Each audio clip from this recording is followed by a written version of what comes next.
सर्वात महत्त्वाचा मुद्दा असा आहे का विक्की रावलानी हा कॉन्ट्रॅक्टर नाही. नगरपालिकेचा त्याच्यासोबत कोणत्याच पद्धतीचा करारनामा नाही.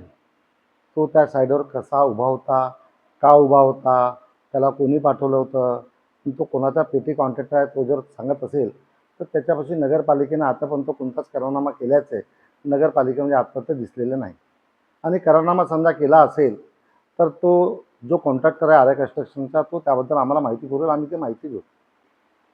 आपण सर्व भंडारा शहरातील नागरिकांना माहीत आहे क्रिप्टोकरन्सी नावाचा बोरामध्ये एक एजन्सी काम करायची आणि त्या पूर्ण भंडारा शहराचे लाखो करोड रुपये डुबवणारा कोण हे सर्व शहरवासियांना माहीत आहे. जो फर्निचरचा काम करतो तो कॉन्ट्रॅक्टर केव्हापासून झाला हे आजपर्यंत आम्हाला कळलं नाही. आणि तो जर कॉन्ट्रॅक्टर आहे तर नगरपालिकेत त्याची कुठेही नोंद नाही. जर एवढा मोठ्या प्रमाणात भ्रष्टाचार करून भंडाऱ्याच्या शहरवासीचे पैसे लुटणारा माणूस हा जर आरोपाच्या कटघरामध्ये आम्हाला जर उभा करत असेल तर त्याने एक तरी प्रूफ साध्य करावा की यांनी माझ्याकडनं मागणी केली.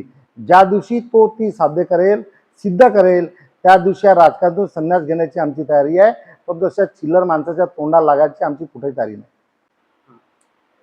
तसेच जे काम माझ्या प्रभागात सुरू आहे ह्या अगोदरही काम ते कॉलेज रसना लॉजपासून तर बसस्टॉपपर्यंत करण्यात आलं होतं. त्या कालावधीमध्ये मी त्या परिसरात नगरसेवक नव्हतो. पण तो नगरसेवक झाल्यानंतर माझ्या ही बाब लक्षात आली आहे की रसना लॉज टू हॉस्पिटलपर्यंत जो रस्ता बनवण्यात आला होता त्याला कुठेही खोदाई करून न करता ते काम करण्यात आले. लोकांचे घरं त्याच्यामुळे आज खाली गेलेले आहेत, रस्ता हाईटवर गेलेला आहे.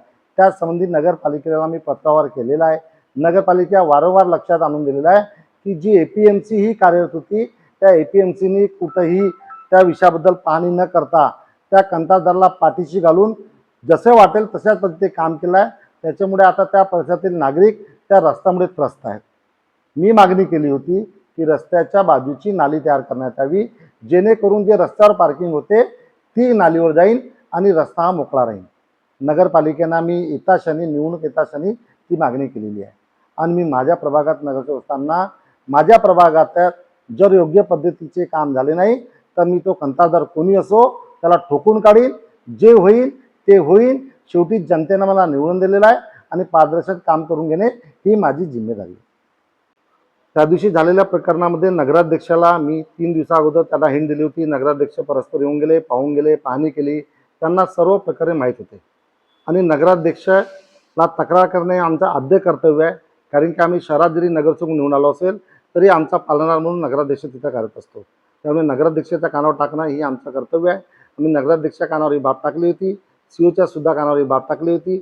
जे काम सुरू आहे ते अयोग्य पद्धतीचे सुरू आहे आणि कंप्लीट जे काम आहे त्याचे फोटोग्राफ्स मी तुम्हाला देत आहोत. ते सर्व कामकांड म्हणजे भ्रष्टाचारी वृत्तीने काम कसं केलं जाते ते सर्व तुम्हाला तिथं पाहता येईल. म्हणजे रस्त्याने तुम्ही जरी गेले तरी तुम्हाला कशा पद्धतीने नाली बनलेली आहे हे सुद्धा दिसेल.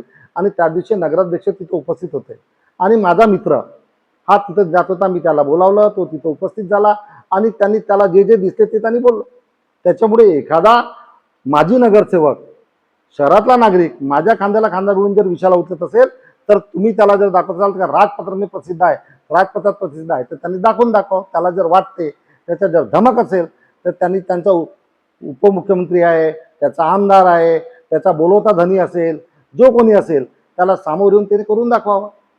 शेवटी कायदा जर त्याला कळत असेल तर त्याच्यापेक्षा कायद्याची परिभाषा आम्हालाही कळते आणि कायद्याचं उत्तर कायद्यानं आम्हाला देत आहे.